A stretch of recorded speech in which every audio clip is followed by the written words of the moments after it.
I've met him in Glastonbury. He's a busy man. He does a lot of stuff. He's got retreats. He's an author. He's a steward of his land that he stewards on, and he also does tours of sacred sites. And that's where I met Oliver. So today we're going to start off about ley lines, energy centers, thin areas, stone circles, and things like this. So Oliver, if you'd like to tell everyone a little bit about yourself, introduce yourself, and we'll get into the ramble. Thank you, guys. So thanks for joining as well. Oh, thank you both so much for just allowing me the opportunity to come onto this platform. And it feels really beautiful, especially just witnessing all the different platforms on the planet right now, kind of giving voice, giving opportunity to share deeper wisdom and deeper truth around a lot of things. And a lot of my work, what's been interesting lately, has been on a lot of podcasts that are held by the feminine, by women. And it's beautiful in watching that. But being in the presence of both of you right now and being in this platform that's kind of held by these by the pillars of the masculine you are, there's, I think, a different quality and a different flavor. There's almost like this feeling of structuredness and being in this solid container. So just out of my own kind of personal journey, thank you, beautiful brothers, for allowing me onto this space and holding me in this really lovely container. And to everyone watching and tuning in now or watching the replay live, thank you for this chance to come on and to connect and to share some light. And a lot of what my life right now has been oriented around is doing just that, getting to share ancient mysteries and ancient teachings and getting to bring people into what these ancient peoples and these ancient traditions held, but learning not only how to honor the way they would see things, perform things, receive things from God, but also how can we make this type of ancient wisdom relevant to our lives in today? How can we learn and receive from this type of ancient wisdom traditions to make our lives and who we are better today, and ultimately and hopefully to help transform the world and really, as they would say in the ancient words, bring the kingdom of heaven down to earth. So my name is Oliver Mathea, and this is part of my journey, is by teaching people about the Celtic Christian traditions, the Druid traditions, helping people connect to Mother Earth, remembering the power of nature, and seeing how this descension pathway, right? We're so focused on ascension, going out and up, to God, but really about what is it like to come down and into our own body, into our hearts, into our wombs, into the earth, and seeing how we can anchor spirit and truly anchor heaven on earth through ourselves. So this is so much of the work that I like to offer, like to teach, like to really help people remember the truth of descension, embodiment, coming down and looking to the past, history of different sacred sites, different cultures, receiving from them, but ultimately making it real in our lives today. So that kind of sums up some of the work I do, but really it's focused around Celtic Christian traditions, really seeing the true story around the foundations of Christianity, which is very different than I think what most people feel Christianity is, and also going into the time of the Druids and learning what this earth-based culture was all about and what they had to teach to all of us. Fantastic, Oliver. And there's so many sacred spots and places around, Mother Gaia. And I think nature is one of the places I personally is when I really do feel myself. And like you say, there's a lot about the ascension at the moment, but so much of this is held within us, So I think that's a very, very beautiful description. And Scotty, do you want to start off with the first question? Yeah, we wanted to dive into, what are your feelings about ley lines and the energy with ley lines leading to, the sacred places.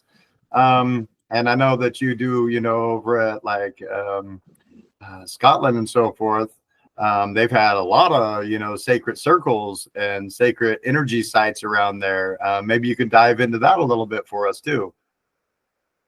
Absolutely. Yeah, ley lines is such a fascinating topic because I think a lot of people, if they're maybe outside the kind of spiritual communities or spiritual understandings, just kind of dismiss it, right, as woo-woo. But that's one of the really beautiful things about kind of modern day science and using kind of scientific methods, is that we're actually able now to gauge, to measure, to quantify what's known as ley lines through various methods. We can use various devices to look at caloric currents, magnetic sensitivity, electrical conductivity in places. But ultimately, I always found a curiosity of why certain sacred sites were placed in certain areas, right? And especially when you look in ancient Britain and you look at stone circles and standing stones and different types of sacred sites, they all seem to be on a grid. They all seem to be on a pathway. They all seem to be connected in one way or another. And this is what we find we've discovered over time, is that all of these ancient peoples seem to place their sacred sites, their areas of, ritual importance, on these pathways, on these certain areas, or in these certain ways, which all of them are linked up by these energies. And this is one of the universal things we see spread out among all mystery school teachings, of the ancient world, is they all recognize there was some sort of connection, whether you call them ley lines, energy lines, dragon lines, that they all linked up and created this really powerful grid. And this is something that we can start to explore, because if you look at these maps, you're getting to see some of them on the screen right now. When you start to look at sacred sites, especially if they're sacred sites you feel connected to, you'll notice that they are linked up. There's like this energetic choreography going on. And when we influence one sacred site, the energy of the other sacred sites that are connected to that grid tends to be affected, right? It's modulated, it's augmented in one way or another. So it's very clear that the ancient peoples, even though we can't exactly say what they were using these grid lines for, they certainly had an awareness of this grid line. They certainly had an understanding that there was this vast network that was there.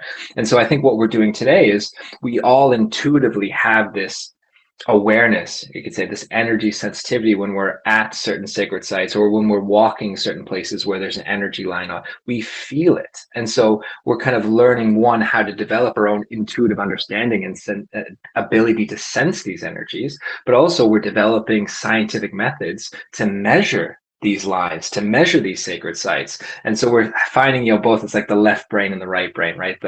The intellect as well as the spirit. We're starting to see and understand that this grid system not only is ancient, but is very important today. And perhaps that will open up into ways that as we move forward as a collective, and especially as we open ourselves up as a collective, we'll be able to interface and interact with these grid lines. Because I think that play, at least from my perspective on it, working with these ley lines consciously as a wider collective played an important role in expanding and affecting the consciousness of the planet. And I think that awareness and that understanding is really starting to come back. And I notice it especially because I see so many people posting about grid work, right? Grid lines, ley lines, connecting to different sacred sites. And that's the fun of what we're seeing now. We're seeing these things opening up, and we're seeing it becoming, much more mainstream than it's ever been, which maybe synchronistically has to do with these ley lines waking up, right? So the more we wake up these grid systems, the more people wake up, and the more people that wake up, the more these grid systems kind of wake up. So there's some very interesting things happening around this topic. But how do you guys feel about ley lines? Like, what are some of the ways you guys are connecting with or interacting with ley lines? Well, yeah, man, I get called to them, and I think that is what you said, spot on. And now I'd say there's different, in a way, there's slightly different types. So you've got like geometry. So you've got the shape of the planet, which is grid lines, but also you've got the movement underneath. Some people don't realize this. And this is mainstream now. There's 3 times more water inside the earth than there is in the oceans and the rivers put together. And that's, if you think about it, that's quite mind blowing. And this water is traveling around. This also is creating certain energy lines and ley lines. So when you've got the geometry of the planet and it meets up in these certain places, but then also you've got the flow of water and materials underneath. I mean, it's just waking up. And also, I would also say, one of the ways I look at it is the sun's been changing as lately. I think we can see that with these incredible auroras that have been happening. And I think that might be waking up the ley lines as well. And like you say, it's all relative. The more that the sun wakes up, the more activates the ley lines, the more activates the consciousness of Earth. And then it's all connected, right? It's all connected. So, yeah, no, I love how you explained that, Oliver. And I just wondered if you sort of had the same feel on that, obviously we've got the geometry ley lines, but also the flow of water and stuff like this. And the dragon lines could be like another type of ley line. I'm not sure if that makes sense. Absolutely. Yeah, that's another kind of, as we dive a little bit deeper into ley lines or wherever we want to go tonight, what I found is when people kind of generally think about ley lines, they think about exactly what you said. It's all very mathematical. It's all very geometric. It looks like these really beautiful angles and straight lines. And that is absolutely one way to understand and to lines. And what I love doing, since I'm, in these ancient British Isles, kind of following the teachings that the Druids laid down and later Celtic Christians laid down, they talked about these energy lines slightly different, where they didn't look at it so angular, so straight line, so geometric. It was much more organic and much more flowing. That's because their understanding of ley lines was slightly different, because they were based on three things: minerals, crystals, metals, and waterways, right? So it's much more of kind of an organic, natural expression of them. So they had an ability, and we don't know how they did this yet. That's part of the kind of miraculous nature that these ancient peoples had. They could sense things in the earth that we're just able to do now with modern technology. So they were able to see that certain areas were very rich in different minerals, right? They could pick up these mineral deposits intuitively or energetically somehow. And so you always find sacred sites on these dense deposits of minerals and crystals. They also could sense metal deposits and metal lines to the earth. So they would know where certain metals were placed energetically, right? They could just sense these things. And then they would also look at waterways and understand that waterways, the ways water would flow underground, would create these channels. And the water elements is actually really fascinating too, because you would find early in the first few centuries that we have kind of maps that were created by the Celtic Christians that we still have some reproduced records of. They would see that these lines would change over time. And it was very difficult for people to figure out why. Like, how come as time would go on, why would these lines of energy change? And one of the reasons that we can kind of understand that today is that, think of how water flows, right? So let's just say there's a very rich deposit of gold in some area. As water flows over that gold, that water will slowly erode the gold and actually transport that gold to other areas. So it's almost like the earth has this mechanism of taking certain minerals or metals in one area and over time delivering it to other areas, which is one of perhaps the explanations why in the ancient times with stone circles and standing stone sites, these sites moved over time, or they were moved over time, almost like the ancient peoples were tracking the movements, right? The very slow movements of these minerals and these metals over time. So they were able to sense these vast networks. And I certainly love the networks that are, these lines of minerals and quartz and things like that, that move through the earth, because that you could look at it in many ways from a more metaphysical point of view as telephone lines or power lines or something like that, where they knew that these deposits and veins of crystals and metals could conduct energies of different kinds. So this is how they were able to kind of measure, and we don't know how they did it, and then kind of create these sacred sites on these networks of metals, minerals, waterways, and crystals. And it's absolutely mind-blowing to think, we don't know what they were using it for. We can definitely speculate and guess, but they were using them for something. So something absolutely was going on there, and it had to do with this more organic expression of what we call ley lines. Most definitely. And yeah, we had a question for you. Jackie and I were wondering too, since we're on the topic of ley lines, about like dolphins and whales and animals that follow and seem to follow the energy of the earth and follow the ley lines, and they are in the water. You were speaking of dolphins and whales, and I mean, they talk about, like even orcas, they see humans, that's why they don't attack humans as much. And same with dolphins, they have such communication with humans. And then we get into, the chakras. Are they following the chakras of the world, which you're talking about too? Crystals and water flowing through underneath the earth. Are they listening to those frequencies? Because I mean, they can hear, sound frequencies underwater. So I mean, water's, we find that very, important, and it's coming out more and more, and people are starting to realize how important water is to the world and to frequencies and energy. Absolutely. I love that you brought up that idea of kind of the vibrational sound waves, getting to connect into them, especially with the cetaceans, dolphins, and whales alike. And it makes me think of how certain Aboriginal and Native American communities talk about these ley lines, because they have a different name for it. They often call it the song lines, or lines of song, or song lines, or music lines. And I think that's a really interesting way to describe it, because when I hear something talk about the song lines or the sound lines of the planet, already there's a way of looking at it vibrationally. And so I absolutely believe that dolphins and whales and other kind of cetacean creatures, they intuitively move with these sound lines, because think of what sonar is, the way they communicate, it's all vibrational based. And so I think, even though this is my own speculation, I think they're tending and helping the energy move through these lines. And you even hear Native American stories about how horses, they kind of looked at horses, even though they didn't use this word, but it was kind of like their version of dolphins. They felt horses were very evolved, very intuitive. And they would have stories. I remember reading about how packs of wild horses would run certain lines and pathways, almost like they're tending these song lines. And then you talk about stories of the early kind of Celtic Christian monks and the hermits.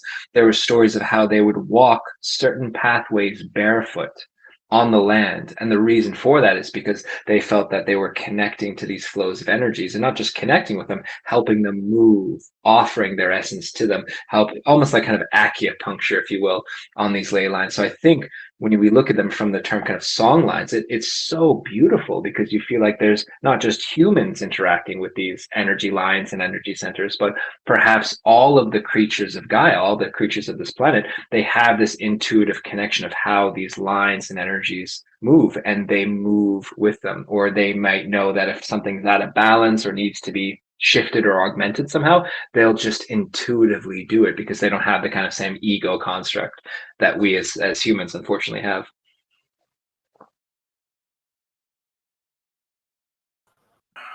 Yeah, that brings up even like the Nazca lines. Yeah.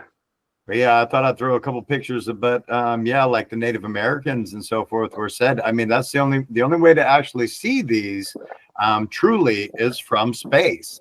And you think that, you know, maybe people are following these lines. And then Jackie had a good point too, is that, you know, how did people find these sites too? Back in the day, you don't have any technology. You don't have anything sophisticated to be like, okay, here's where the water is. Here's where crystals are. Here's where gold is.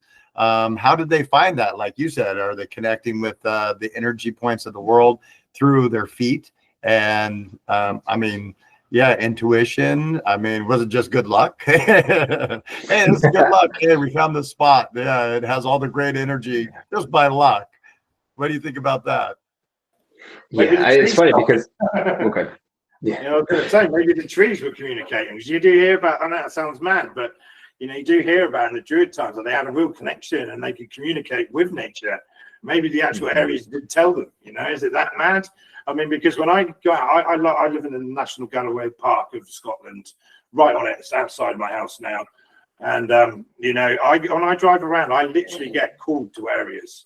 And it never lets down, you know, and it's like that grid work. So maybe the areas or the tree, even the trees, you know, you can communicate with trees. I know it sounds mad, but I went the other day to this beautiful ancient tree and went down there and meditated in it. And, you know, they connect with you. They really do.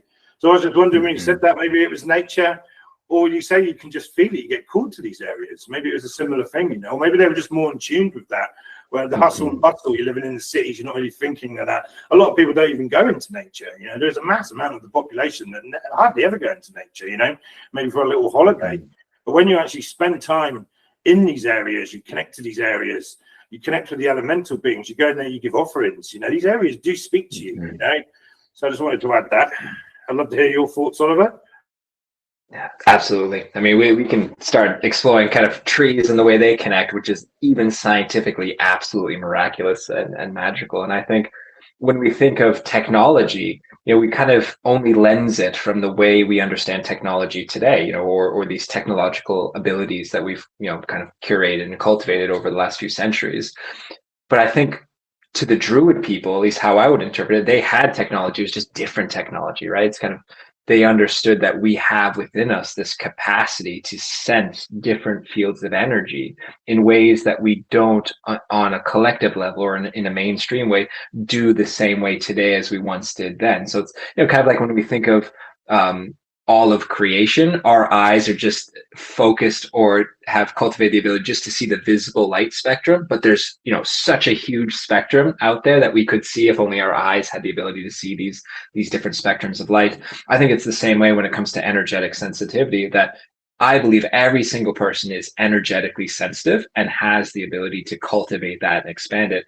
It's just atrophied, right? It's a muscle we haven't used in a long time or we don't use on a regular basis. So it's weaker. But if we start using these muscles, they get stronger, they get more developed, they get more capable.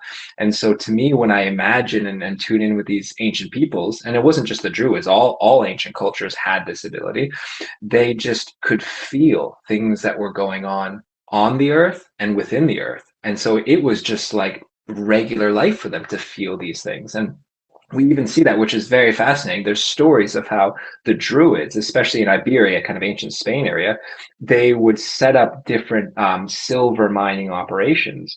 And they would often run into problems where they couldn't figure out where these silver veins went, like, because it's a big it's a big investment to start mining, especially in the ancient world. And so the Romans would then enlist help of the local Druids to help them figure out where the silver went or where the veins went. And so it's really cool that the Romans, they weren't into this stuff at all, ancient Rome, but they were wise enough to know that certain people in the areas who had cultivated this ability had this ability, and they could use this ability, even if it was strictly for financial gain, they still recognized that these people had it. And so I think all these ancient peoples, they just spent their life, they grew up in an environment where this, number one, was normal. I think there's a lot of power in what we collectively or as a culture define as normal, because that sets the stage. And then certain people within these cultures then are on the path of expanding this innate ability and teaching others how to connect with these things. And I think that's maybe what a lot of us are longing for, in modern times, is how do we learn these ancient abilities that these ancient cultures had, and then to believe it's real, and then just to go out there and to start playing, because ultimately you have to have fun with it. You have to almost look at it through the eyes of a child. And I think that's coming back online. And I think it happens two ways. As more and more people explore these areas, it helps the grid, right? It helps these lines become more active.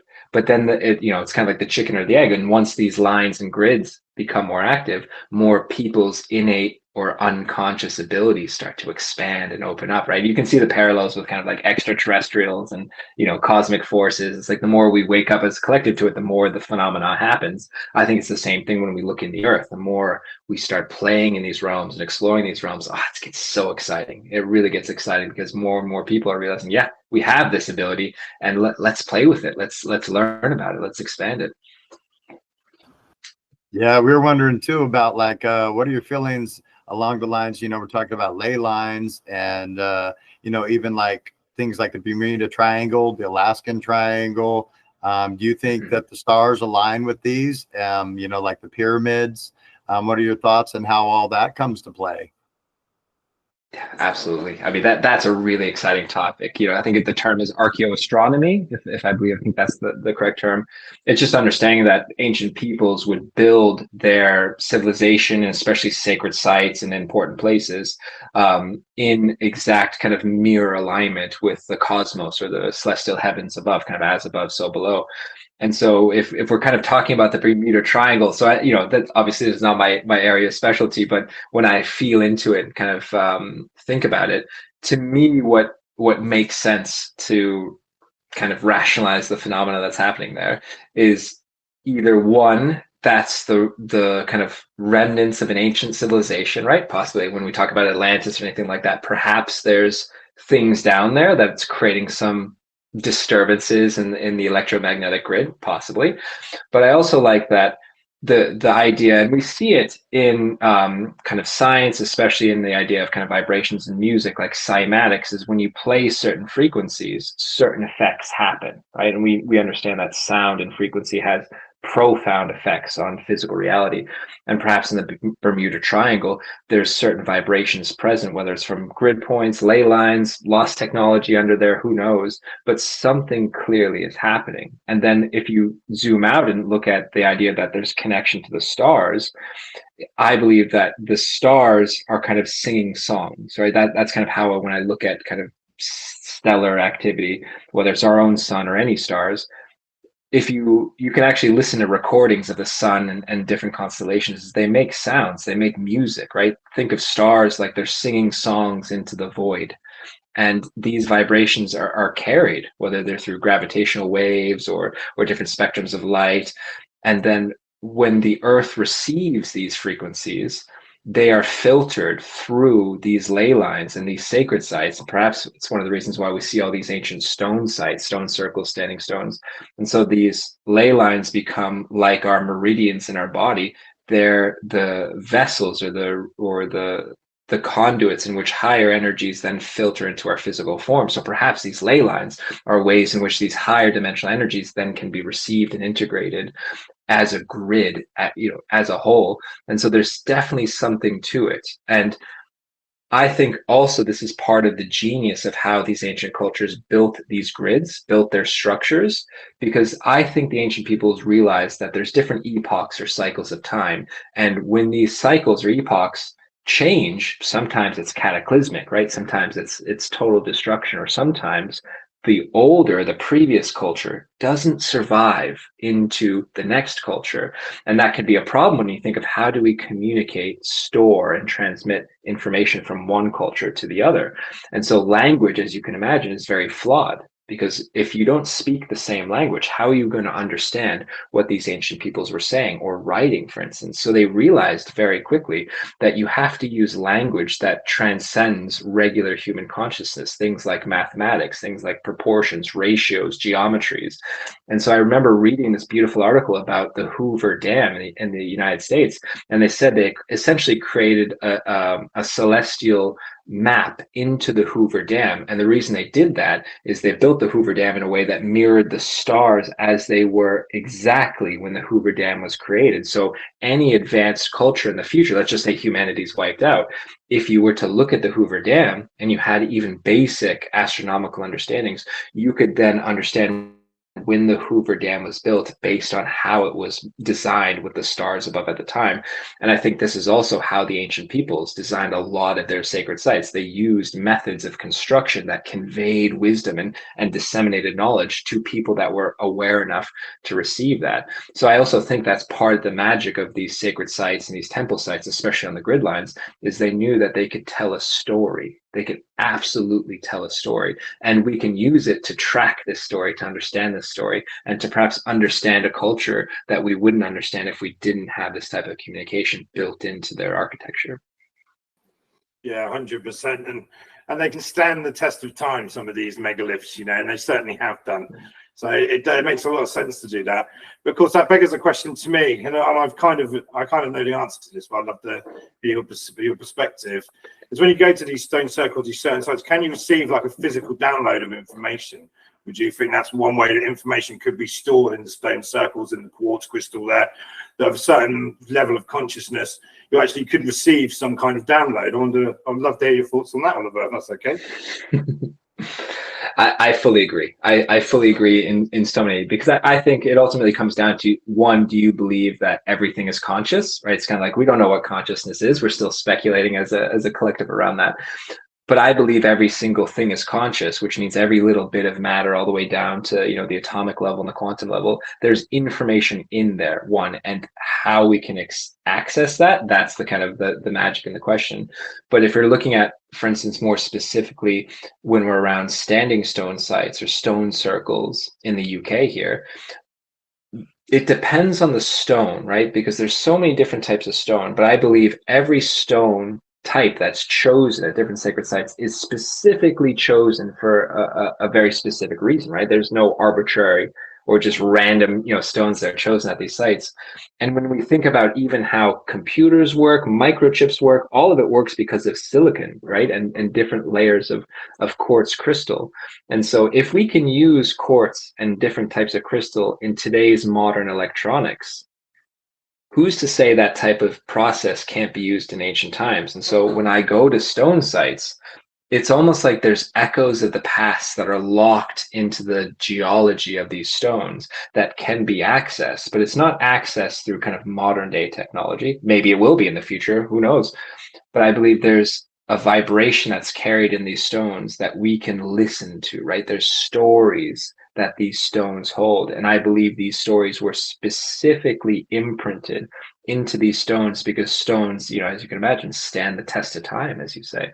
And so there's ways in which you can receive information, wisdom, or data from these stone sites, even if we don't know it's happening. And I think that's one of the things that you find when people visit sacred sites, and especially a lot of people when they visit these stone circles, they feel changed, or they feel like they've received something, even if they can't understand what it is that they are receiving.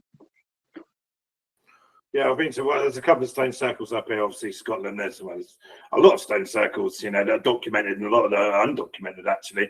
But I remember one time I went there, I just started chanting, and I don't know where it come from. And this was, you know, a few years ago, quite new in my spiritual journey. And I was just at this stone circle, I just started making these chants, you know, so something definitely come out for me. So, Scott, you got any questions? I don't want to keep nicking the mic. I see you. Yeah, we wanted to go on to, also, since we're going on to like star alignments and so forth, why don't we bring it back down and talk about what about crop circles? So is that like a sigil from the stars? Is that the sigil from Mother Earth? You know, some people talk about maybe some kids from college, but I mean, like you talked about the geometry, the mathematics that go into it to be able to, you know, make some of these. Where do you think that those align with that? I think it's a all of the above for me, anyways, an all of the above answer, right? I don't think it's just one thing or the other. I think it's a combination of a variety of methods of creation. Because when I was in university, one of my kind of projects that I wanted to learn how to do was to create crop circles, and part of that project was to talk to some of the circle maker groups here in the UK. And what's really interesting today is kind of a lot of the groups, human groups, right? So they're artists. They, you know, are very public now about it. So certainly some of the crop circles that we see are definitely created by people, and they're definitely created by these beautiful circle maker groups. And they, you know, they kind of talk about and share the ones that they do. But that's not to say that's the only method of creation. And I feel like there's also kind of, I don't actually know, I haven't decided what I feel about who or what makes them, whether they're kind of earth energies that create them cymatically, maybe from the inside out, or they kind of star people or extraterrestrial beings communicating messages, you know, into these formations. But I believe that it's probably everything. It's probably all the above. And what I like to look at is, because if you really are someone who enjoys kind of looking geometrically at these things and trying to decipher certain codes, it's very easy that if you really look at these crop circles from above, it's easy to see where it's off, right? It's easy to see where there's mistakes. There's certain things that don't quite line up, don't make it there. So for me, when I'm looking for the circles and the crop circles that are perhaps created by otherworldly forces, I look for the ones that are perfect, right? I look for the ones that don't show any signs of human error or slight miscalculation. And it's easy to see the ones that have that. So it's, I would say 5% of them are what I consider geometrically perfect. And as someone who made, you know, and learned how to make these in university, it's very difficult to get that type of accuracy in them. And so when I see the ones that are geometrically and formationally perfect, those are the ones I'm like, all right, there's something up there. There's some sort of whoever, whatever the artist is, they've done it in a method that is truly impressive. So those are the ones that I like to focus on and give admiration to, because whatever created them, I can't see how humans would have done that. Yeah, I've been in a few crop circles, so you know I like the crop circles, and like you say, Oliver, some 100% they're made by, when we know this, they're made by human beings. It's an art form, but some of them you can go in and it's like walking into an energetic field. You can feel it, and like you say, the geometry is just to the letter. You know, it's to the number, as I say, and it's perfect. But also as you walk in there, you can feel energetic fields, you know. I quite often take my shoes off and I go in there and walk around, meditate in there. And yeah, I mean, I would say there's something to that. And I've seen some pretty cool videos from some friends of mine, like with orbs, and they fly over and they've created them, you know. This is, some of these videos go way back before AI and CGI was any good for videos like that. And yeah, I think some of them are real, but like you say, people quite get off told that some people make them fake, so they're all fake, or they're all alien, or they're all from the earth. There's quite often more than one answer, and the same as the sacred sites. You know, there's not one. I wouldn't say there'd be one function for these sacred sites. Numerous different functions are probably used for them. So I think it's a beautiful thing. But if anyone gets the chance, I would say go in one, and you really can. When you walk in the ones that are real, man, it's like, oh, I mean, I went to this one in near Stonehenge actually, and I couldn't sleep for 2 days after. I was there all day in my floor meditating in there for 2 days, and I was just laying in bed. It was like information coming in, and I think some of them as well, just looking at them can activate something. The same as hieroglyphs and things like this. That certain people, certain lineages, certain DNA will get activation from this stuff where someone else might not. You know, so I just wanted to add that perspective, Oliver. Yeah, I mean, I love what you said there, and ultimately what I tell people is that for me it doesn't quite matter who or what made them. It's just the fact that you're in giant sacred geometry. Like anytime you're interacting with sacred geometry, it's already a powerful experience. And if you're in these crop circles, whether an alien made it or an artist made it, you're in this giant flower of life or whatever the symbol is, and that's going to have profound effects. And you also said something which I think is very important, is to understand that these sacred sites, whether it's crop circles or anything else, they might not have one purpose, right, or one use.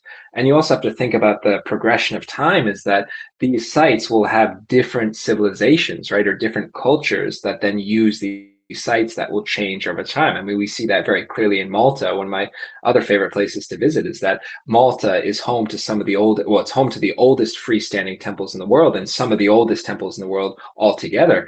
And it's so old that there have been many different epochs of cultures that then come in and use them, right? And perhaps change them, augment them. And so it's hard sometimes to really precisely look at, all right, what is this site? What was it originally? And how has it changed through all the different cultures that have been present through there?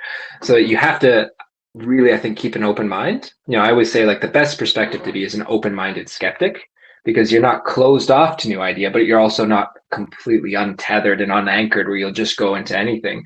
I think it really involves, for me, finding truth is both an intuitive pathway, but also a logical pathway, seeing how our spirit and our mind can work together to create perhaps greater or more accurate perspectives on many of these sites. Yeah, you had hit home on that, because I was wondering too, you know, and Jackie and I have talked about this when the crop circles, when, let's say, you know, somebody made it, like you said, the geometry, the amount of intention, the amount of thought that went into making that. Did you, you know, create a sigil? Now you created a sigil that's down on the earth that can be seen from the heavens, can be seen from the stars. And then she was wondering too, also with like, you know, Stonehenge or some of the stone circles, do you think maybe the crop circles and the stone circles might send energy back and forth to each other? Are you kind of talking about how the crop circles and the sacred sites connect, or just the sacred sites, or just the crop circles? How did you mean connect or interact with each other? Just the energies flowing. Do you think that the energies would flow from those sites, even the ones that were created by a person? Do you think those energies might tap into each other? Because, I mean, underneath the ground, like you talked about, there's water, and there's going to be crystals, and they're going to talk to each other. The land talks to each other. Mother Earth talks to all of its plants. You know, you'll see plants die in one area, and then they'll pop up in another area. Mother Earth's like, hey, you know, I'm providing for you over here. Like you said, things move. And we were just wondering, you know, do you believe, you know, from the stars to these crop circles now that are made either by, you know, maybe an entity, maybe by energy, but there's energy by people also that made that sigil. So do they talk to each other through the land? Do you think that would be possible? Yeah, absolutely. I think not only are they connected to each other energetically, both in ancient times and in modern times, and the crossover between the two, there could even be ways of actually talking to each other, kind of like how we pick up a phone and talk to people. Who's to say that type of communication isn't possible? I mean, if we look at fiber optics today, which, you know, they say could have come from reverse engineered extraterrestrial technology, right? Who knows? But it's just fascinating, right? That like these beams of light can communicate vast arrays of information and data. So who's to say the ancient peoples didn't have a method of doing that we don't understand? So I think there's absolutely a linking and a connection between these ancient sites. And for me, I think one of the most important things we could do as a collective is learn how to interface with these ancient grid systems and kind of bring them back to life and use it. And it's funny, like the vision that's coming to me now, the thought is, have you seen the movie Contact with Jodie Foster? Do you remember that movie? Yeah, so one of my favorite movies. I think it's a timeless classic. It's so good. But if you remember at the end scene, spoiler alert, so if you haven't seen this, don't listen to this part. But at the end, these beings that traveled through these wormholes, right, to bring her to the space, they said they didn't create those wormholes through the universe. They don't know who did. They were long gone before that civilization ever got there. They just use these pathways. So I think that's exactly kind of what's happening throughout the history of the planet, is that these pathways, these lines, and the locations of the sites, maybe not the temples that are built on these sites, but certainly the locations are so ancient, and every culture in one way or another starts interacting with them. And the more consciously we can interact with these sites, these vortexes, these grid points, these lines, the more we can actually help uplift or maybe stabilize higher consciousness down to the planet. And I think a lot of people are doing that. That's why if you look at, some of the trending spiritual hashtags out there, it's, hashtag grid work or hashtag grid worker. This is just becoming an area of deep interest and excitement for people, is realizing, just as above, so below. As our body has a grid system, so does the earth. And our body's system and the earth system is deeply connected, and we can really do some powerful work, allowing this grid system of the planet to affect us and for us to affect that grid system. Yeah, they clearly built these sites on these sacred sites on these places for a reason, and they're certainly harnessing or using the energy for that. And like you say, man, it's like this could be repurposed over time. They could have been built for different functions. It's like a lot of people talk about the energy of the pyramids. That could have been some kind of energy device, which makes a lot of sense. But it also could have been used for ascension, for wisdom teaching, for healing, for altered states of consciousness, and so many other things. And a map of the stars, connection to the stars, messages from star systems. It's just endless. And it is like such a beautiful time, as you say, Oliver, where now all these people are awakening, the sun's awakening, the consciousness is awakening, these energy signs, the planet, Mother Gaia, the frequencies changing of the earth. We can't forget this. Human resonance is changing. The frequency is, and it's all relative to each other. And like you said it perfectly earlier, man, when one affects it, but it's all affecting each other simultaneously. It's so beautiful. I just want to add one thing with the crop circles that popped in my head. There's another way you can see, like, quite liable. It's a special one. It's quite often in the area, crops over the next 2 or 3 years in that one spot where the circle was, they grow rapidly. That's a good sign that it wasn't. So I just wanted to add that. I see Ben's got a question, Scotty. I don't know if you've seen that. Yeah, I was going to get to that.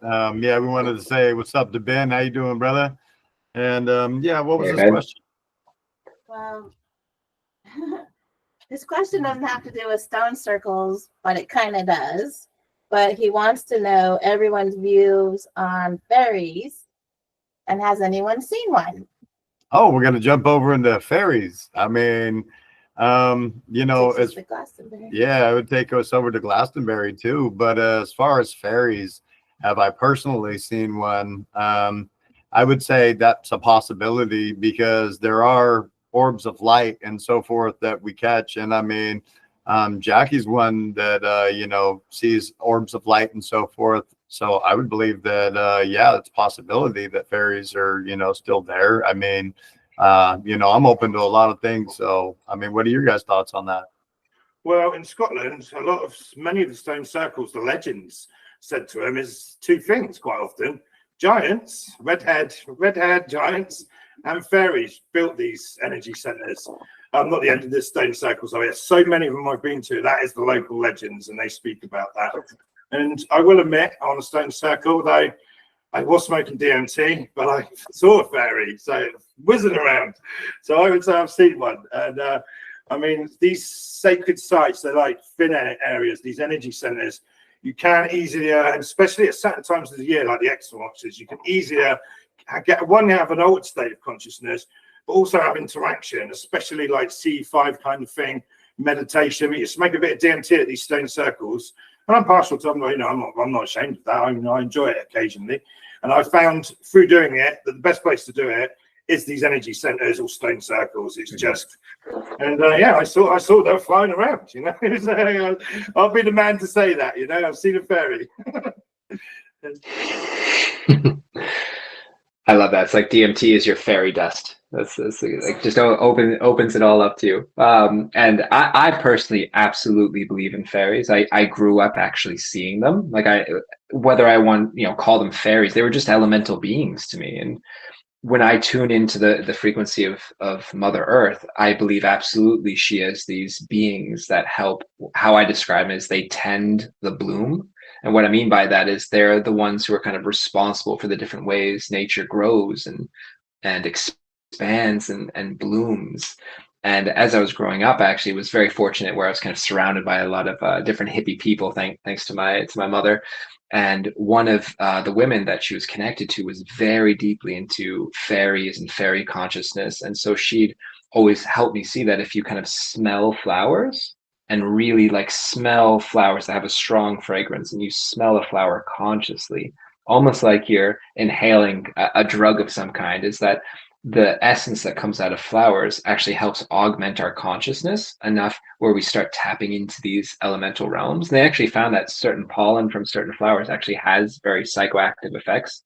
So I think for me anyways, it was always through things like flowers and pollen and different kind of like these ecstatic expressions of plants that help shift our brainwave activity and our physiology to start perceiving these more subtle realms. And I absolutely believe that these elemental beings exist, and fairies are certainly a part of this category of elemental beings. And when we explore a lot of Celtic mythology, and the same again with all kind of ancient culture mythologies, you have all these fascinating stories of fairies and these otherworldly type beings, and they run the spectrum from being absolutely beautiful and gentle and filled with blessings, as well as being very like rambunctious and vindictive and will steal children. Like, so you see all these stories that put together, even if they tell different versions of what fairies are and these elemental beings, they all agree that there are elemental beings. And I think we've just, again, like we've lost the sensitivity to feel energy lines and grid lines.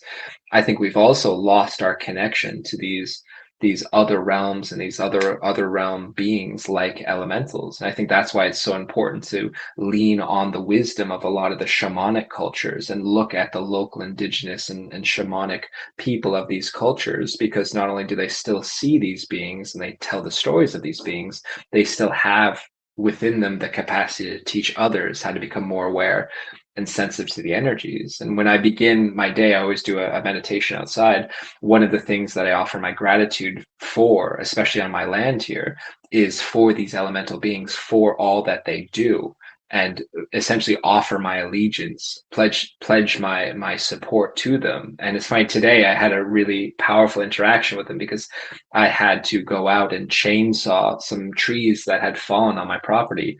And when I was out there, normally, like, I'm very kind of, I like to make my offerings. I like anytime I do work on my land, but today it actually spaced. Like I didn't remember to ask permission from the land before I started chainsawing. And I could feel while I was, cutting up this tree, I could feel the disharmony and really how these fairy realms were not happy because they didn't know what I was doing. I didn't explain what I was doing. And it's like they were like, well, come on, man, you have to at least let us know, prepare us. It's kind of like, I like to make offerings beforehand. So I could feel the fact that if humans are not really honoring of what these beings are and the energies that they hold, they can get upset and they cannot be happy, and nothing good happens, it seems like, when the fairies are unhappy. So it was a nice kind of reminder for me, to stay humble and to connect with these beings. And even if I'm doing something like simple like cutting up a tree, that might seem like a normal thing to most people that doesn't need any awareness or offerings, but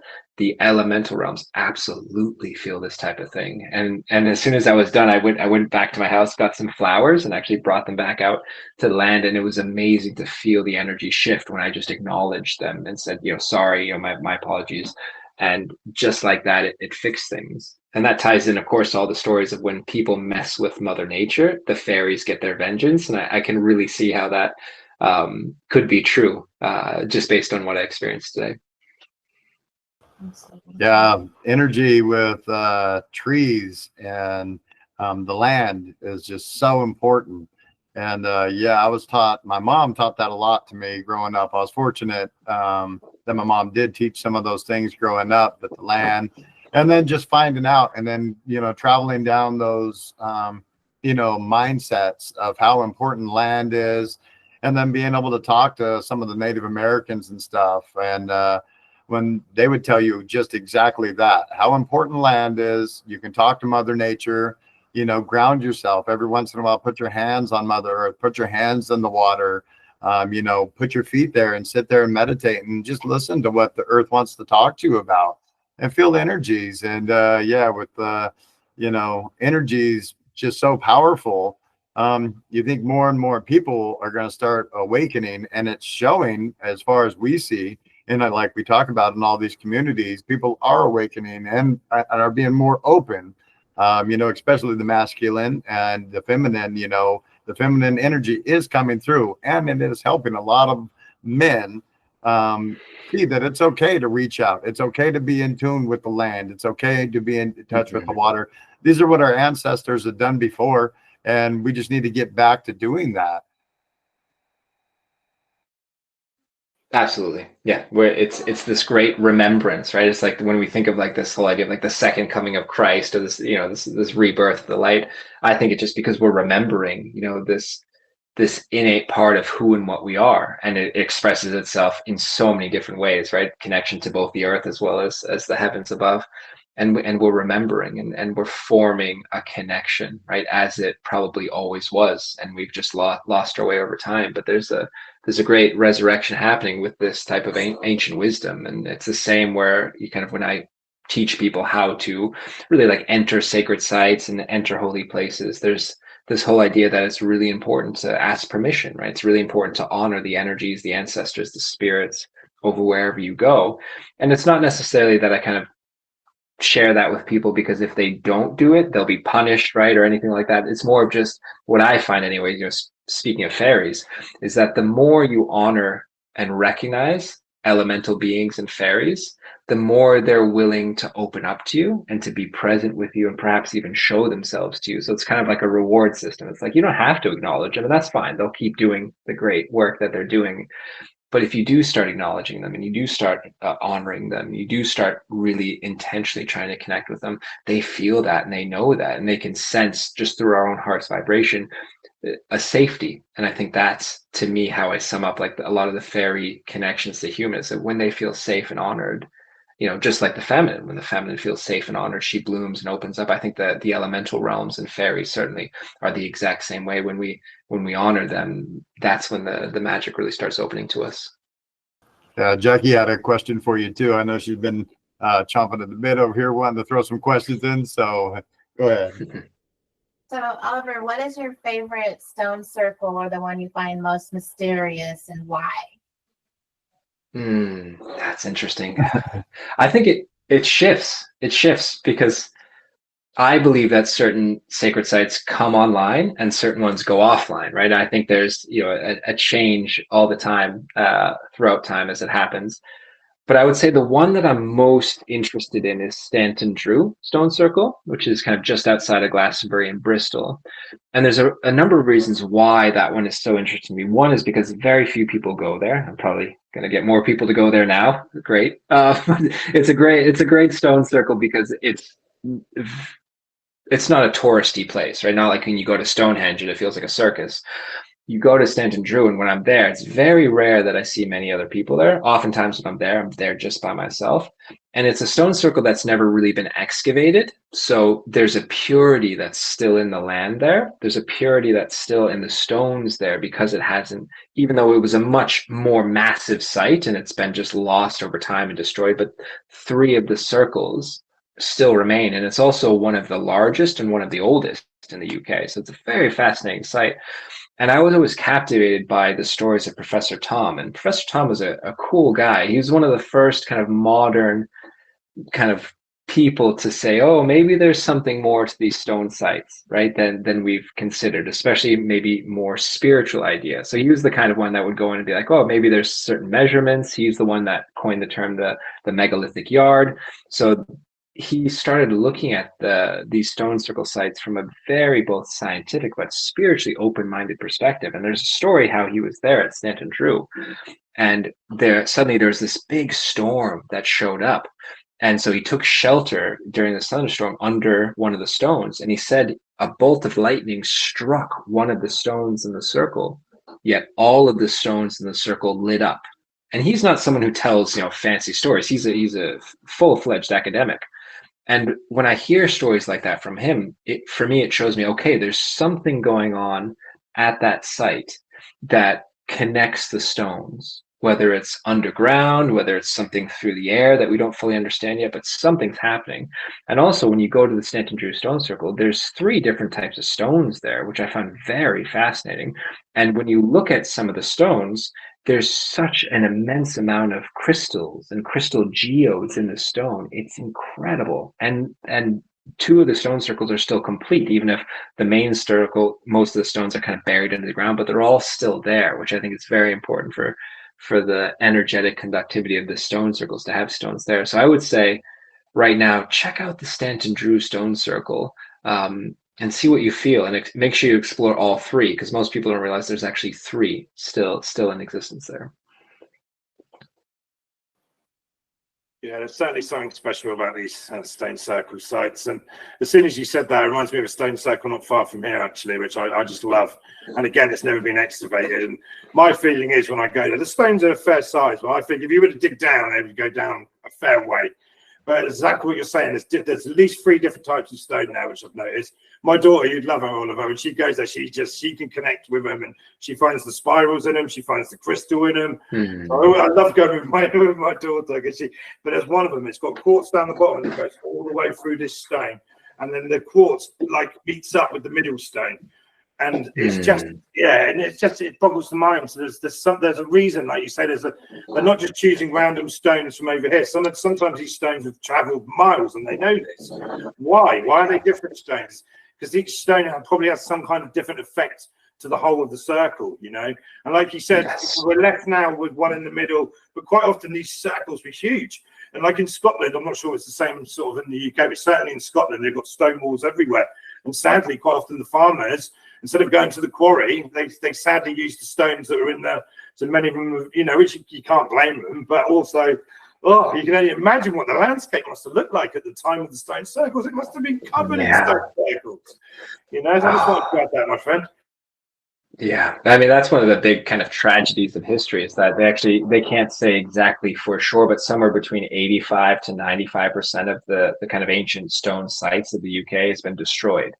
We still have so many incredible stone circle sites and, henges and things like that. Think of it, if there was 80 to 90% of them have been gone.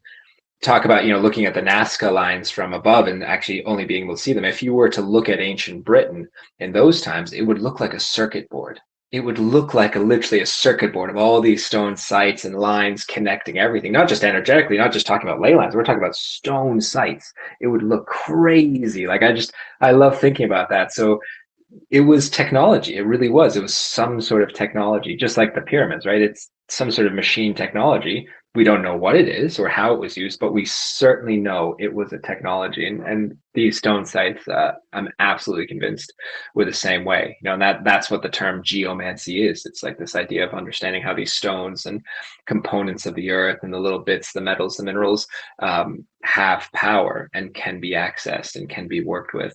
And that's what the Druids and many ancient cultures were. They were geomancers. Yeah, I don't think they were moving these stones around just for a sacred purpose. I mean, there's a lot of effort. They may have done it in a different way that we don't understand. But you're taking Stonehenge is a good example. They've now found and proved. We know there's some stones from Wales, from where you are, but also in Scotland, some of these stones. They know these stones come from Scotland, and you know, it's a long drive for me to drive from here to Stonehenge in a car. You know, it's hard work for me. Can you imagine moving them stones from Scotland down there back in the day with no roads? You know, so there's definitely some purpose to them. And like, I've never really thought of that, but until you said that, I really had an image. Can you imagine what it must look like from above? You know, from the south of England all the way up through Ireland, Wales, Scotland, it would have been covered in stone circles. It must have been a beautiful sight. So thanks for that. Scotty, I think you had a question as well, I can see. Yeah, well, it just, there's also all these sites. I'll throw a couple of pictures on there too. And these sites, you can tell, I mean, you see them up above, and it creates a whole different view on, you know, reality. I mean, because it makes us a lot smaller than we are. I mean, we're just a little ant here. I mean, you see in some of the pictures, all these people here. I mean, they're so tiny, and they create these huge structures. I mean, just like, you know, and these faces, you know, they carve these faces that don't look like their faces. I mean, are these, you know, other people? Are they star seeds? I mean, there's so many different, you know, things that are carved in, and they talk about, you know, even now we can't create some of these carvings. And I love the H's. You know, when you go to these H's, how were these carved? I mean, some of these pictures are just phenomenal. Do you think all these energies, you know, come together? Because like you said, they're destroyed. Or you think somebody tried to destroy them? Do you think, you know, was it just Mother Nature? What do you think destroyed some of these? I mean, that's a big question. You know, were they destroyed by a cataclysm? Were they just destroyed because they're so old and just natural erosion over the time? Did people destroy them for, you know, very dark reasons or religious reasons? I mean, again, it's one of those answers. I think it's all of the above. But what I appreciate is, you know, the work that is left still has modern scientists scratching their head. They're like, how did they do that? Because it's, if not very difficult or impossible for us to recreate, you know, some of these stones and structures, especially using the quote unquote tools that they had available then, which they probably had much more incredible technology. So I think it's just so much has just been lost in time, but we're rediscovering it, and we're starting to think outside the box. And that, I think that's one of the problems with a lot of modern day archaeologists, is they're trying to look at it from a reductionist perspective and trying to dismiss anything outside of what we consider possible. But then you already have a problem, because you're trying to look at it from the lens that we have today. We can't do that. We have to start opening ourselves up, right? Opening our third eye, for instance, but really just opening our eyes to other possibilities, that they could have technology that we don't have anymore today. But it's possible to reclaim that technology if we allow ourselves to, explore new ideas. I think that's one of the coolest things about doing this work today, is that we have an incredible amount of resources. We have an incredible connectivity between, we can have these beautiful podcasts, we can share ideas. We have, research tools and technology at our disposal now, that if we would just orient them to thinking perhaps more like these ancient peoples thought, we could discover incredible things. Like, look what they're just starting to discover at the Giza Plateau, right? I mean, that's controversial. I know we haven't gotten clarity yet exactly what's there, but there's something there. I think we can all agree there's something there. And we're just discovering this ancient world through these types of repurposed current day technology. So it's a very exciting time to look at that and to see potentially how old civilization is, right? Just like Graham Hancock always says, things just keep getting older. And I think that's what we're really realizing today, is things are much older than we ever assumed, and they're much more advanced than we gave them credit for. Yeah, it's Jackie almost had go back. Sorry, Scott. Go ahead. Go ahead. Jackie just had a fun question that I'll throw in there. So go ahead. I was just going to say, it's almost like the further, now I would say it's highly probable that there could have been several different cycles, like several cycles. And I would say the further you go back to some of this stuff, when they do eventually, we do find out how old some of this stuff is. I think you'll find it seemed to be that the further you go back, the more magnificent this technology or their way of thinking or their way of consciousness was, And it's like with the pyramid, I know there's a lot of controversy with what they're saying with this technology, but I've looked into this technology, and they're using satellites, and they're using, it's basically like ground Federation radar, but much better. and they've proven the technology works. They've used it on sites where they know exactly what's underneath, and it's with the AI, it's mapped out perfectly. And I would say what they probably found is probably almost spot on to what they're showing. Now, the mainstream academia find it very hard to let go of this. You know, they for so long they've really put their, at the very least, they put their heels in the ground about talking about it. Some might say it's been done on purpose. We know they don't want us to know the true past or history, and they're keeping this from us. But I would say that technology is, I think it's groundbreaking. It is groundbreaking. And I think when they can use that, they can use, what they didn't like is they don't need permission. They needed no permission to do this, so they can do it from the satellites. But now they could go to the Sahara Desert, for an example. They'll be able, this technology is going to, I'd say over the next few years, it's going to be mind-blowing. The stuff they're going to be able to reveal was hidden underneath the earth. And like you say, some of this stuff could go back tens of thousands, maybe even hundreds of thousands of years. We've got all these ancient kings lists that go back a long, long way. And you get to a certain point, we know they're fact, and oh no, they're making that up. I mean, no, maybe it was just a completely different time, a completely different consciousness. So you're right, man. It's just such a beautiful time to be alive with all these new discoveries. And like you guys said, there's a great awakening again. There's a remembrance. Also, the consciousness is expanding. And I'm noticing this with so many people now, that people's consciousness is expanding and opening up to new ideas. So, Scotty, that's my little round way back. Get the fun question. Yeah, she was just had something to throw into that, was about like stone circles. So if somebody was gonna, you know, create one in their backyard for people that, you know, can't get out to these sacred sites, so could you actually make one in your backyard if you set the right intentions? You know, and then Jackie was wondering, like, what stones, what would you actually put into that, and how would you make it? Would you point it to the, you know, directions, northeast, southwest? Or how would you align them? Would you align them with the stars? You know, it's just a fun question to throw out there, putting a stone circle in your backyard. How would you do that to, you know, help people get to that energy source? I love that. Yeah, it's actually funny enough. One of the next projects that I'm going to be doing on my land is making my own stone circle. And I don't think, I would never say there's a right answer and there's a wrong answer. Right? I just don't, because felt the energy from you. Oh, did you? Okay, yeah. I love that. Yeah, it's actually already planned out. We have this part of my land where we have a number of rivers that flow through our property, but in one part, the river flows and it splits and then goes around, then reconnects again. So it creates this cool little island. And I think when we look at a lot of these stone circle sites, there's an important component of water that's involved. And, you know, we can speculate why that is, like, what is water doing to these sites, but clearly it's doing something. But for me, it always reminds me of, like, when we think of feng shui or Stapacha Vede, which is kind of like the Vedic version of feng shui, there tends to be rules and there guidance and proportions and things to consider. But ultimately, when you really get it deeply into that, it's what feels right to you, because you are the one that's bringing it to life. So you are the creator of it, which means your consciousness is going into it, but you are the one who's kind of holding the field of it.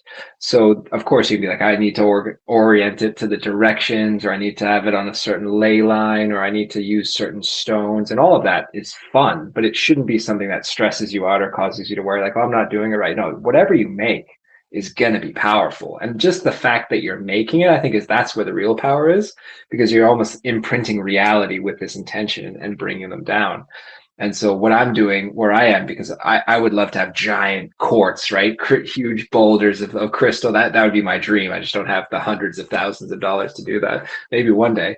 But where I live in the mountains, it's very rich in red sandstone. And so where I live in the mountains and the valleys, they have all these kind of logging roads that they're doing, and they have to essentially break big pieces of the red sandstone up to create these kind of logging roads to get to it.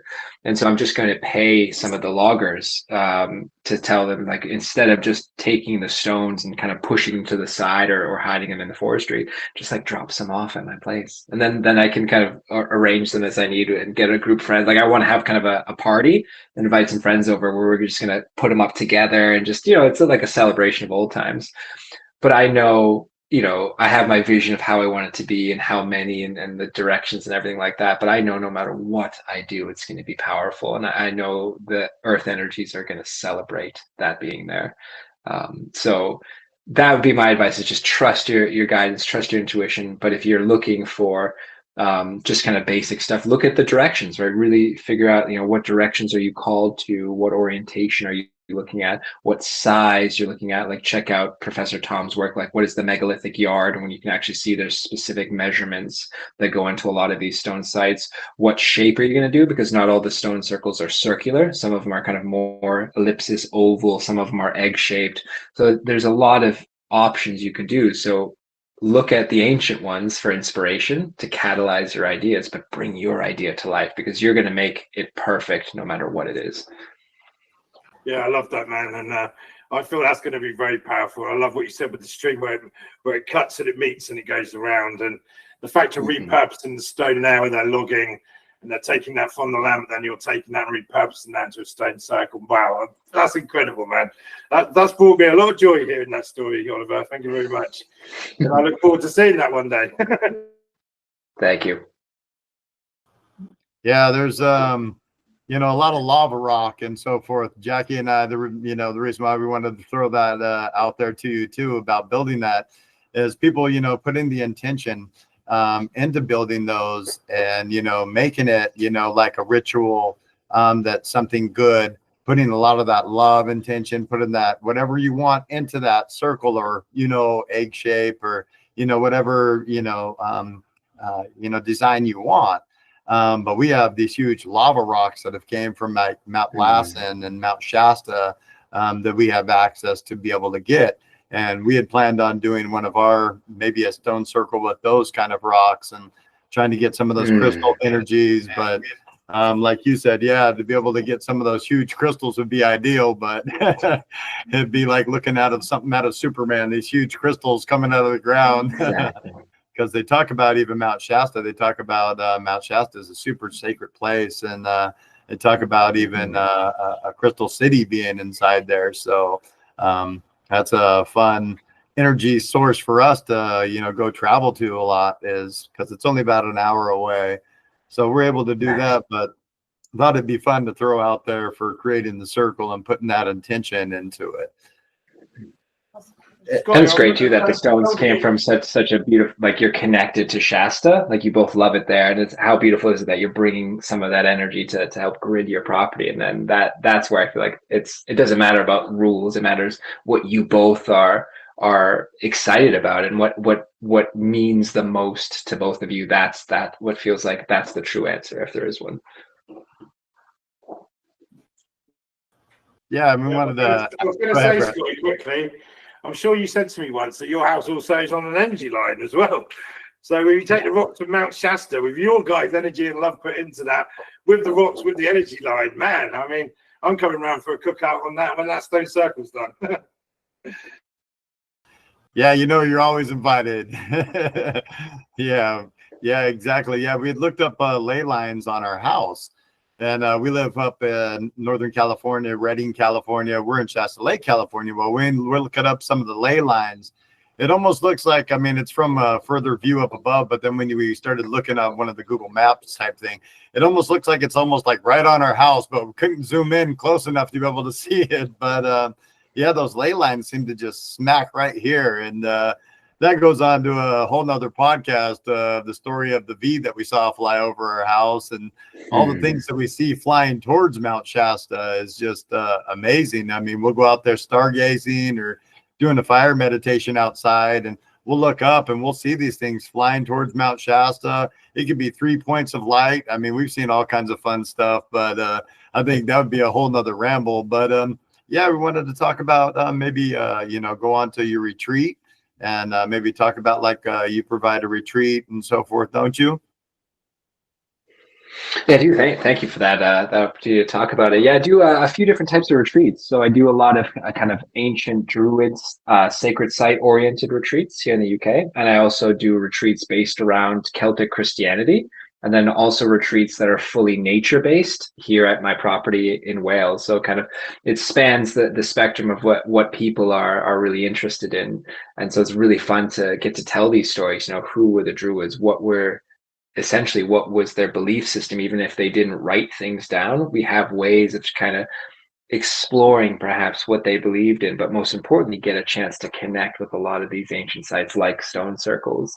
And then so much of my work now is exploring Celtic Christianity, which is what I consider the most pure form of Christianity. It's actually the oldest form of Christianity.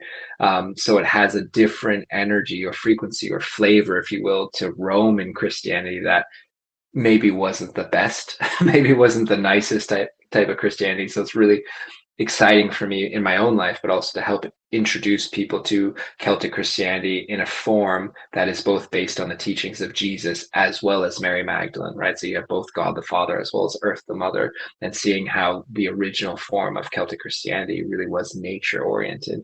And ultimately, just about getting people out into Mother Earth, into the forest, into natural environments that help us recalibrate and maybe recenter ourselves more into who we are. And so that's where I have a lot of nature-based retreats, especially here on my land in Wales. So it just depends where people's interests are or what areas they're looking to explore and expand in. And you also do stuff online where people can find you online. And I also heard that you have a book too. You want to talk about that as well? Would love to hear about that. No, very kind of you to allow me to share about that. Yeah, so a lot of what I do now is teaching online. So I have a variety of courses available on my website, The Gnostic Druid, spanning from learning how to speak Aramaic, right, and exploring the Aramaic language, all the way again into Druidic teachings like ley lines, exploring earth energies, and then exploring Magdalene mysteries, like who and what Mary Magdalene was, what she taught, and a lot of stories, again, of perhaps a more authentic form of Christianity. And the course that I'm doing right now is so important and near and dear to my heart, which is telling the story of Joseph of Arimathea, who I believe is one of the most unsung heroes of the entire biblical epic. So these are a lot of courses that you could do online. You can either participate live when the course is being done, but all of it is recorded and kind of posted afterwards. So you can, purchase any of the courses and watch them at your own time and your own pace. And you can essentially have access to the material forever and review it forever. And my book that's coming out, I can't wait. It'll be out this year, just in the editing process. It's a multi-book series, again, about Joseph of Arimathea. So getting to tell his story, getting to share who he was and the important role he played throughout the whole biblical story. So the first book that's coming out is the story of how Joseph of Arimathea became an adopted father and mentor to Jesus. And so this explores what's known as the lost years of Jesus, because that's, to me, such a fascinating time in the life of Yeshua, in the life of Jesus, because it's not told anywhere in the Bible, right? There's no official narrative of what did Jesus do during his life, which was, for me, such an important question to ask. What did he do? Where did he go? What did he experience? And so this book kind of is my way of exploring the life known as the lost years of Jesus from a scriptural point of view, from a historical point of view, and from legend and kind of local folklore point of view, and getting to see, more likely than not, and I certainly believe he did, he traveled with his uncle, Joseph Arimathea. So where did he go? What did he learn? What did he experience? And he certainly went to ancient Britain. And there's so many legends and stories, in folklore here that support this account. So it's going to be really exciting to get it out there and get to share, more about Joseph, but also to help perhaps fill in some of this mystery around the life of Jesus, around the life of Yeshua. Yeah, that's beautiful. And I know Brad has had a chance to, he talked about maybe he's taken a couple of your courses too. So I don't know, Brad, would you like to let everybody know what they can look forward to? Well, I've been on, I think I've done 4 or 5 of Oliver's courses now, on the online courses, and they're fantastic. But this latest one, I think there's been 2 calls so far, and it's really resonating with me. And I'm totally with you on that. It's like in the Bible, they left a good part out, or at least a huge, important part of the life of Jesus, the lessons of Jesus. Where did he go? What did he do? What did he learn? And they left that out. And I've been on the courses and I thoroughly enjoyed them. And I've also obviously met Oliver when he does the tour of the sacred sites, and just incredible. I mean, it was such an incredible time with Oliver, and I just love this energy immediately. You know, you've seen how he speaks today, and he puts it forward, and he really in tunes with the earth. So yeah, I would highly recommend, you know, going on any of that. And I've got to say, Oliver, when your book gets out, I'm getting one. And next time I see you, man, you're gonna have to sign it. Absolutely. Absolutely. But before we go, Oliver, I've got one more question, if you don't mind. Of course, yeah, as many questions as you want, no problem. It was, you know, there's a thing for me, like, over the last year, and I know that you talked about staffs and stuff before on some of the courses, but I was walking down the beach in our local beach, and I saw this gold bit of wood come to me, and it's this beautiful staff. And obviously staffs have been, you know, many people in ancient times had staffs and used staffs. And I wonder if there's any spiritual, any connection about the stars. You could tell me something about them, because I really have, like we say, like you said earlier, I agree with you that everything is conscious and different, you know, different levels of consciousness and awareness. Of course, you know, a rock might not be the same consciousness as I am, and there might be beings higher up than we are. But even a staff is conscious. So I wondered if there's just anything you could give me on staffs. I know it's a bit of a random one. Yeah, I mean, I think everyone should have a staff. I mean, it's an important, you know, tool to have in our wizard repertoire of kind of like when we think of our Batman utility belt. If you're a spiritual person, you have to have a staff. And what I love about the staff, especially when it applies to us men, to the collective masculine, but it, of course, to women as well. But, you know, for us right now, when we look at a lot of the symbols, right, that go into different masculine archetypes or certain things that are a part of this awakening within the masculine, one of the most popular ones, of course, is the sword. We think of what the sword represents as the symbol of the masculine. There's also the wand, right, which tends to be more of kind of the magi creator type archetype, like a Merlin. And then you have the staff. And so each of these kind of symbols, when it turns into exploring what they mean for us, is they all represent certain rites of passages into who we are, right? So when we want to become the wizard, when we have the hat and the beard, which is exactly what we should be going for, it represents this coming of age spiritually. And so the staff, even though the staff might hold different codes and different mystery school traditions, I love the kind of druidic perspective in the staff, because the staff really, again, represents a maturity or coming into your power and owning that power. And not just about the staff in general, also the type of wood that your staff is, the shape that it's in, the proportions of it, right? And even in Celtic Christianity, the staff needed to be aligned to basically where your eyebrow and eye are for the optimum energy flow for your being. So it's almost like it's personal to you. And there's all these ideas of going on a quest for your staff, right? And it's kind of like when you look at any type of Lord of the Rings or any fantasy thing, you don't find the staff, right? The staff finds you. It's going to be in the woods, going to wash up on the beach, it's going to catch your eye, whatever it might be. And so it's always these synchronistic times in our life when certain symbols or objects will be manifested into our reality, and they represent certain things, and there needs to be a ritual around it, right? There needs to be a reverence for it. And so I'm so happy you found that staff, and it really, I think, will symbolize important times coming into your life, but also you stepping into your power. And that's ultimately what I feel, just like when Joseph of Arimathea became an archdruid, or when you step into a high-ranking druidic position, it comes when you have your staff, or maybe the staff comes when you embody that frequency. So it's a really important thing. And I recently, you might have seen, I've gotten into staff making because I wanted to get into it. I'm like, oh, I'm just going to make my own staffs. And it's been such an incredible journey of learning how to, you know, sand it, smooth it, polish it, put crystals into them. And it made my inner child so happy to now be able to make my own staffs and one day make my son staff as well. That goes into, you know, do you believe like trees, like ancient trees, could actually be, you know, portals? They talk about like Bigfoot walking through the forest and all of a sudden disappearing. Do you think he could be, you know, trees could be like a conduit for opening portals? Yeah, without a doubt. I mean, we see that in Celtic mythology everywhere. The idea that you can step through trees, you can go into trees, the trees will connect you to other realms, they'll bring you into inner earth, all these different things, whether they're just openings to other physical realms or openings to non-physical realms. and they absolutely carry memory and consciousness. Where here in the UK, some of the oldest trees in the world are these ancient yew trees, right? And just up the road from me is the oldest tree in all of the UK, and it could be up to 6,000 years old. And when you're in the presence of this thing, it's one thing to be around ancient stone sites, and they do carry energy and memories for sure, but it's an entirely different experience when you're around these trees that are older than the pyramids and they're still alive. And it's like, what is happening here? Like, this is you feel a dialogue, and you're communing with an elder. You're absolutely communing with an elder.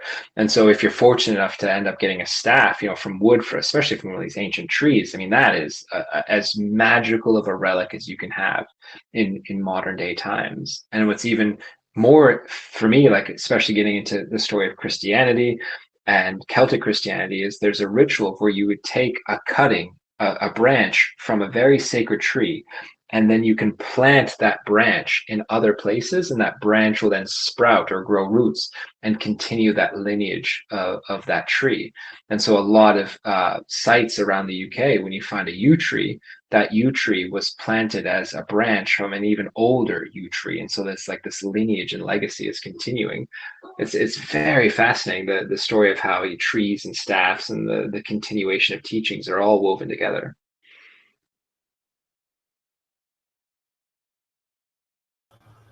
Yeah, that was beautiful. Yeah, and yeah, that leads into other questions too about like the picture I threw up there of Devil's Tower. Some people say it's a rock, but other people say that's a tree. They say that you can tell by the marks coming down it that that's a tree. I mean, do you believe like this is a sign of, things left behind for that one thing for us to be able to see? It's like, how do you question, the size of this? Could this be a tree? Could this be the sign, of when dinosaurs were, how large things were back then? Yeah. I mean, it's very clear in the ancient times there was megaflora and megafauna, like without a doubt. Things were just seemingly bigger in ancient times for a variety of reasons. We can look at it spiritually or scientifically.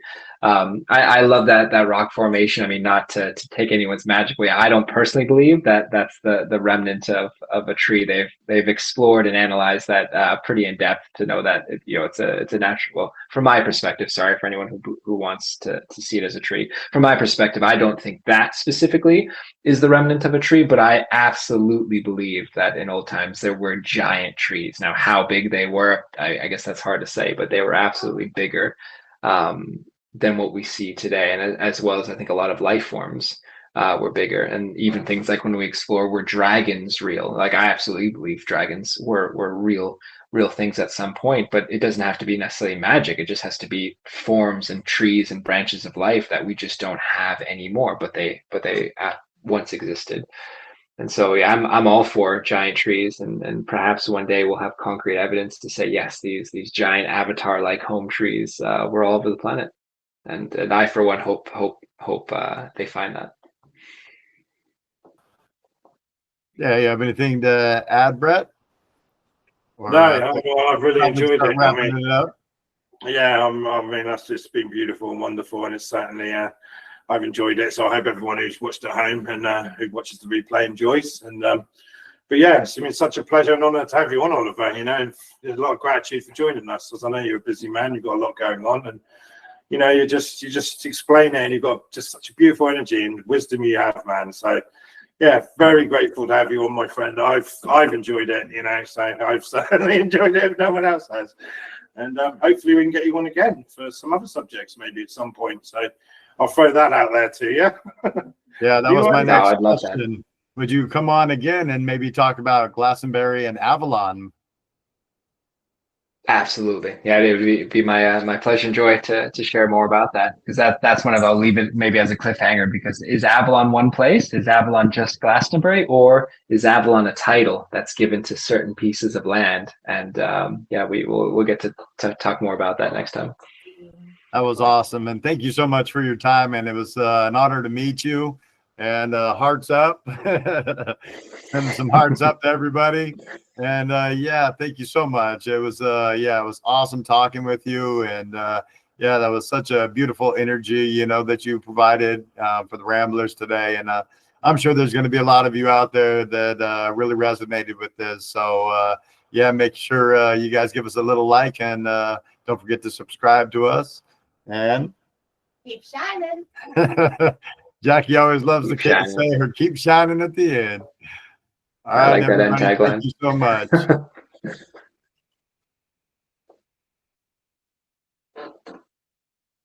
Okay, we stopped streaming.